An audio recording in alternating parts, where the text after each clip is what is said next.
Lisa here. Welcome back to my channel. I'm real excited to make this video because I got this deck in a bit ago and I haven't had any time to sit with it yet and do a walkthrough. So we're gonna go through it together and do a first impressions walkthrough. I always say first impressions loosely because usually these days I do kind of cheat and take a quick look at the cards, but I don't sit with them and try to like really take them in. I wait for my walkthrough video to do that. So it's like mostly first impressions, but oftentimes if you want to see my more sort of how the deck actually works out for me, then videos that you want to watch on my channel are my weekly deck review, which is the video I do every single Friday, and I share with you how a particular deck worked out for me as I worked with it for an entire week exclusively. And another video to check out on my channel, if you're interested in how decks actually work in action, is Tarot by the Book. I put those videos up right now on Sundays, so you can check that out. That is a video series where I will randomly select a deck from my collection. I'll give an intuitive 3-card week ahead reading for the collective, and I'll also read from the accompanying guidebook or little white book so that you get an idea of what the guidebook's like, you get an idea of how the deck reads, and can really see it in action. But this is more about just taking a look at all of the cards, getting sort of first impressions of the artwork, and we are looking at the Dame Darcy Mermaid Tarot. This was gifted to me very generously. I'm not entirely sure which edition it is. It may say in the box, but this does say copyright 2018, so I'm guessing it's one of the more recent editions of the deck. It's a really nice box. I love, as I've mentioned before, these sort of wrap style boxes with the magnetic closure. I like any sturdy box, but these are nice because I don't have to keep track of a lid, which I really enjoy. So I'm just gonna dump the cards out. We'll take a look at the inside of the box. So really pretty red. I love this sort of compassy feeling. I guess it's not a compass. It's more like a ship's wheel, I suppose, with some stars and waves or tails or something. A kind of a porthole almost look here. But I really, really enjoy that. So let's take a peek at the deck. So inside we have, on the first card, it says, please go to damedarcy.com, book section, then Mermaid Tarot Deck, and then click Guide to Using the Tarot. Thank you. So I don't think there's an actual guidebook. Ooh, look at the backs. Now I have seen this deck around the, I was going to say the intertubes. I don't know what I meant. The interwebs, the internet, YouTube, yeah, all of those things. And it's always struck me as a really cool deck. But when I did my last episode of Say Yes to the Deck, at least at the time I'm filming this, I wasn't sure if it was going to be for me. There's a lot of like pirates and kind of playfulness in this deck, and I don't know, I wasn't sure. And then somebody reached out to me and very generously gifted me a brand new sealed copy of this deck, and when I first looked at it, I have to admit I was pretty charmed. The quality of this deck is really outstanding, so we're going to talk about that. There is this extra card. I'm guessing this is a photo of Dame Darcy, who I admittedly know virtually nothing about, so I apologize if there's references or things that I'm supposed to know about her. I don't know a lot, but I'm really excited about this deck. So it does have that really nice gilding on it that's kind of almost like antique-y feeling. It doesn't feel like sharp. It's got a light bit of shimmer or texture to it. It's almost like that more antique-y, almost matte gold, but there is a bit of a sheen to it. Really vivid blue backs, like those are just beautiful. And the cardstock feels like smooth, probably like a silk matte finish. It's got that really extra smooth feel. It's not rose petal, but it's really like buttery. I know we use that term a lot, but it does feel like that. And probably a 330 GSM cardstock, if I were to guess. So let's zoom in and go through these cards. I'm really excited, and I love doing this on my good camera because I have a viewfinder that I can actually look at and get sometimes even more detail than my eyeballs can get on their own. So that's always kind of fun. So let's take a peek. We have, I'm going to zoom this out just a little so I can still hold the card up because I like being able to do that. There we go. So we have this mermaid who's jumping through this ring and is like saying ha ha ha as she does. So there's definitely like, you get that kind of overconfident, don't care what anybody thinks, sort of playful, light energy here. And she's diving off the cliff into the sea. There's an interesting element to this because we could see that she's sort of diving into her element, right? She is a mermaid. She's diving back into the sea. So that's a kind of a fun take on this card, because often, like, you would almost think for a mermaid, jumping onto land would be more of a leap of faith in a way than jumping back into the sea, which is an interesting thing to consider. Okay, I know I can't spend this much time on every card, but There you go. This magician looks pretty badass.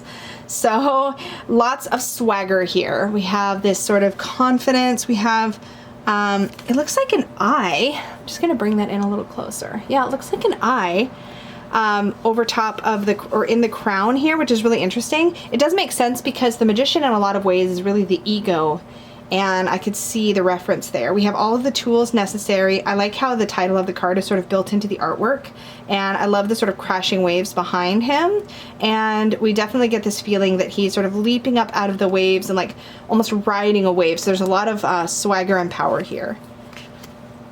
Here's our high priestess. She does not look like a mermaid. She's on land, and we have the crescent moon, the scroll, and pomegranates here. So all the visual representations. I'm missing, actually, in a weird way, the water behind her, which is really interesting when we think of sort of the secrets. But if we sort of reverse this world and think that the water might be home turf, then this green, and this actually could be water. Hold on. No, that's water. It's just got that greenish tint to it. That's interesting. There's so many interesting colors in this deck. Yeah, that's still water behind her.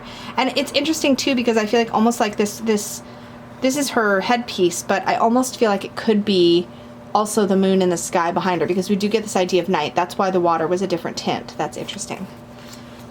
Our Empress. Our Empress seems a little young to me, but she is beautiful. There's something about this color that's on the back of the cards. It's like a tan, almost sepia, parchment kind of color. Our Emperor as the ship's captain, and we do have a card sticking there. I find it interesting that he seems to be steering in what looks to be winter or something. It almost looks like there's ice here on the steering wheel, so you get the idea that he's in control of his ship in spite of maybe some adverse conditions. You get the idea of dedication. Our Hierophant. We have what look like this looks like it's an underwater environment. We see the fish up here. So we have these two sort of mermaids underneath in maybe some sort of a temple. The Lovers. Very traditional here with the angel above and the two mermaids here. The Chariot. I love that there's dolphins and she's on like this chariot made of a shell and her hair is flying out behind her. Strength. Really pretty. Our Hermit.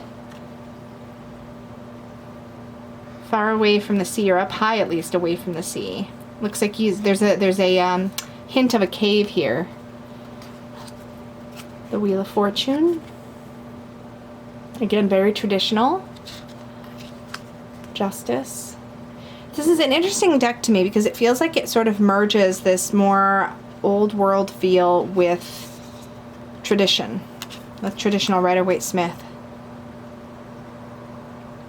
Look at those bell-bottom sailor pants. This reminds me a little bit of Gilligan's Island for some reason. Death. We have Death riding a seahorse. We have probably what looks like a sailor who's drowned here. And we get the idea that Death is actually quite small, like just this little creature riding a seahorse. Temperance is just beautiful. Love her. Devil. Again, very traditional. She really looks unhappy there. The Tower. This giant wave coming over the castle. And based on the person here, you get the feeling almost like he's like just bewildered at what's happening. Like, what just happened? But if you build a castle in this like precarious place, right, and then a storm comes. The Star. I love that she's like waist deep in the water, but she's up on the shore and she's still pouring water, both on water and on land. The Moon. And here the sort of fear that she's moving through, instead of a dog and a wolf, we have this sort of, these stretching up arms of this octopus or squid type sea creature that she's trying to move between. The Sun. I love this. This is so full of joy and playfulness. Judgment.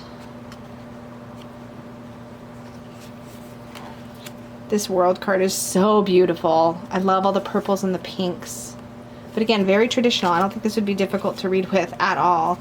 So Wands, this looks almost like an oar or something that she's holding, and she's sort of under the water but holding it above. Super interesting.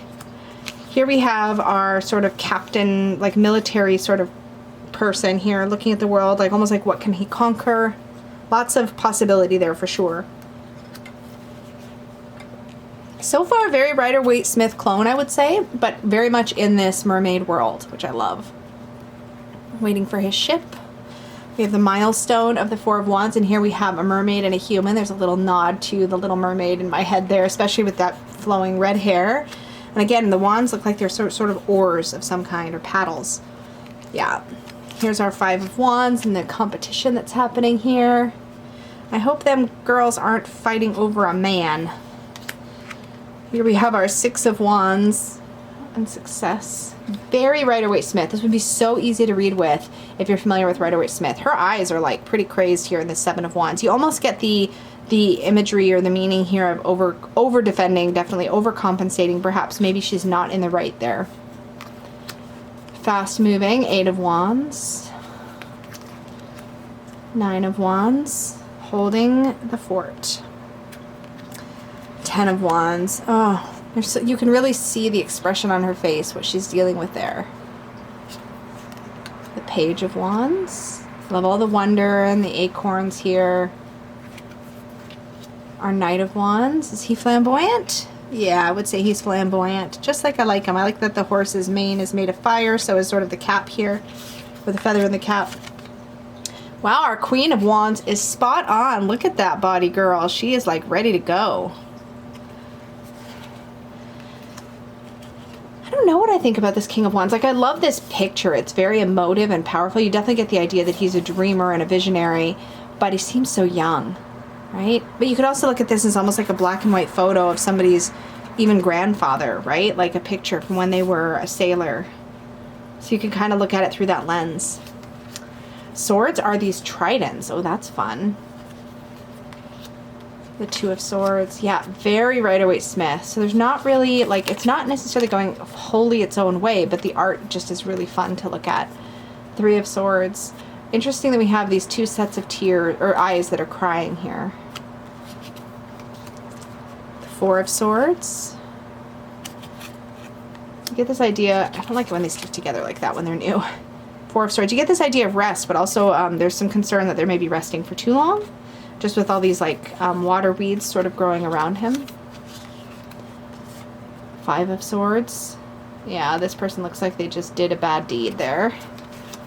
The Six of Swords. Seven. Here's another shifty character. He looks like pirate-ish. Our Eight of Swords. Bound.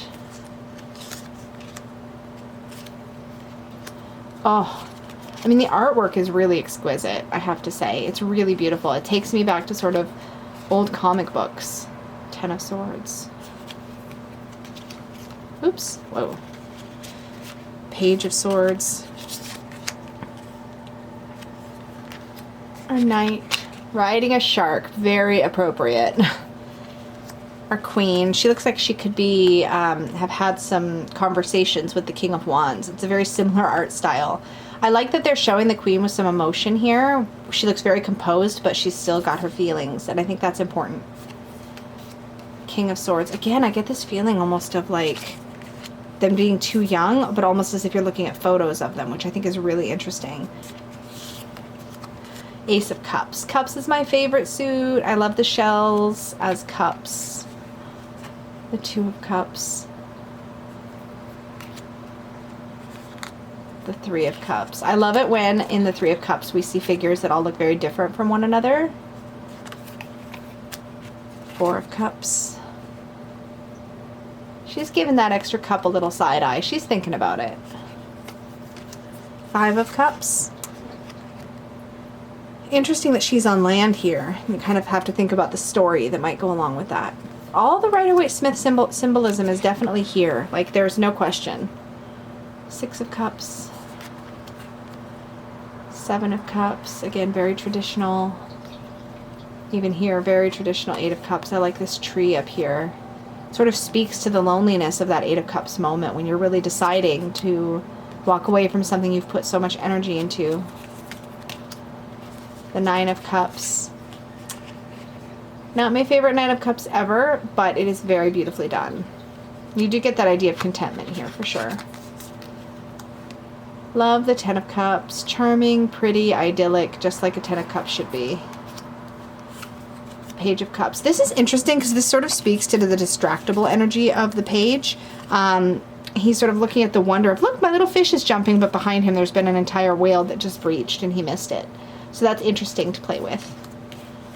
Knight of Cups. A lot of near nakedness here, which is very much indicative of the vulnerability often and the softness of the Knight of Cups as a character. Queen of Cups. I love these butterfly wings behind her. It speaks to her ability to sort of transform herself. The King of Cups. Love him. He's the least like the other kings so far, which is really interesting. Totally different art style again. It doesn't look like he still looks young. With this dolphin holding up the cups. You still almost get this idea like he could be posing, but he's definitely fully immersed in the water, which is different than the others. Ace of Pentacles. Oh, that's so beautiful. Oh, she's freaking gorgeous. Okay, so we have a Two of Pentacles. She's definitely juggling, but she's got it handled. Like, I don't have the feeling that she's struggling too much there. The Three of Pentacles. I see only one mermaid here working on this carving. I would have preferred to see some others helping her in that card, but it is good. Four of Pentacles. I like that he doesn't look too mean here or too stingy, because I think fours can be good. It can be about just being resourceful, or not, excuse me, not resourceful, but prudent, careful. Excuse me. The Five of Pentacles. Oh no, shivery mermaids. That's no good. They're cold. Six of Pentacles. Interesting with the ship here. Oh, they're dumping, it looks like there's just gold falling into the sea from above, which is pretty perfect considering we're talking about an undersea world. Suddenly they're being showered with resources. The Seven of Pentacles. Waiting to see how things are going to turn out. The Eight of Pentacles. This is like our perfection card, our perfecting our work, our repeating our work. I don't know fully that I see that in this image, but I do like it.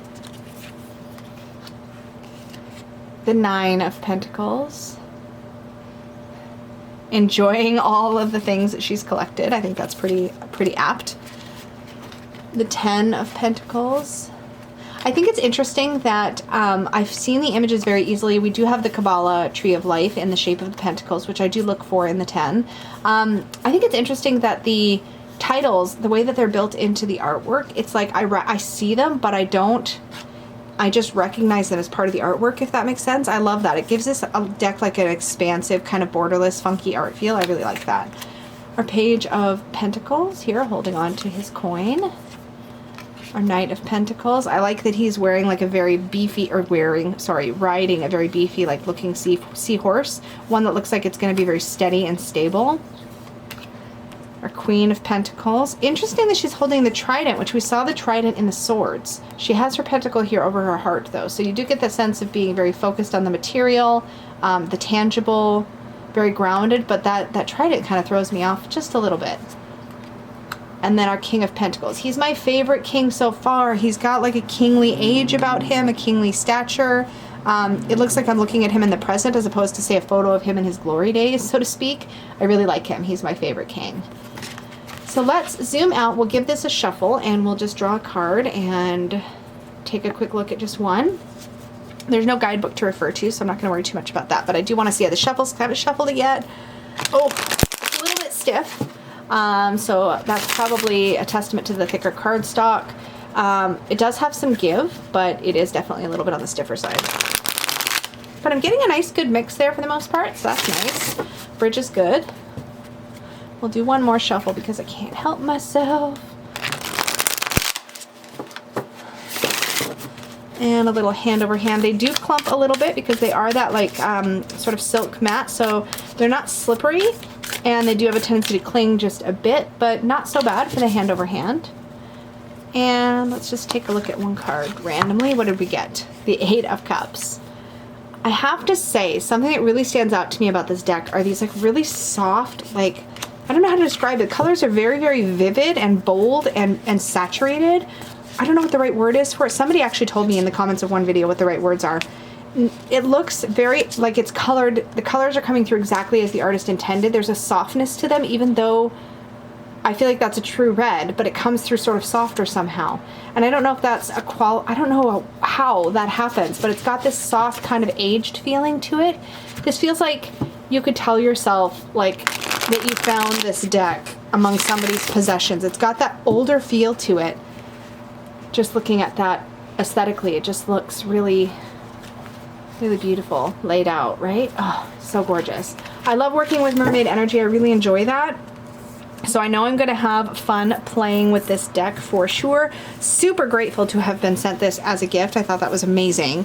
And, you know, I'm really, really excited to have this in my collection. I would love to hear your guys' thoughts on the Dame Darcy Mermaid Tarot down below. Let me know, is this a deck you have? Is it a deck you want? What do you think? Let me know. I can't wait to hear. And I will see you guys in the next video. Bye!